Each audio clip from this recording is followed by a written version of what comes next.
ഇത്തരത്തിലുള്ള ഒരു ആക്രമണത്തിന്റെ ഭാഗമാവാൻ താല്പര്യമില്ല എന്നാണ് ബ്രിട്ടീഷ് ഗവൺമെന്റ് ഇതിനോടകം തന്നെ അറിയിച്ചിട്ടുള്ളത്. ചരിത്രപരമായി നോക്കുകയാണെങ്കിൽ അമേരിക്കയുടെ വളരെ ക്ലോസ് ആയിട്ടുള്ള അലിയാണ് ബ്രിട്ടൻ. അതിന് നിരവധി ഉദാഹരണങ്ങളുണ്ട്. ഇറാഖ് യുദ്ധം, പലസ്തീനിലെ ആക്രമണം, അതായത് ഗസ കേന്ദ്രീകരിച്ചുള്ള സൈനിക നടപടി, ഇതിലൊക്കെ ബ്രിട്ടീഷ് ഭാഗമായിട്ടുണ്ട്. എന്നാൽ ഇത്തവണത്തെ അമേരിക്കയുടെ സൈനിക നടപടിയോട് വളരെ സൂക്ഷ്മമായാണ് ബ്രിട്ടൻ പ്രതികരിക്കുന്നത് എന്നാണ് വാൾസ്ട്രീറ്റ് ജേണൽ പോലുള്ള മാധ്യമങ്ങൾ വിലയിരുത്തുന്നത്.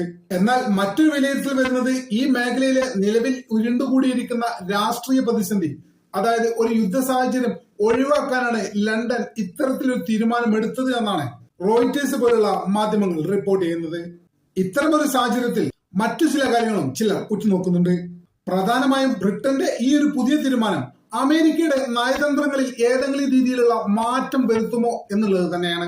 ഇത്തരമൊരു സാഹചര്യത്തിൽ അമേരിക്ക മറ്റ് യൂറോപ്യൻ രാജ്യങ്ങളുടെ സഹായം തേടുമോ, അല്ലെങ്കിൽ സ്വന്തം നിലക്ക് മുന്നോട്ട് പോകുമോ എന്നുള്ള നിരീക്ഷണങ്ങളും നിലവിൽ വരുന്നുണ്ട്.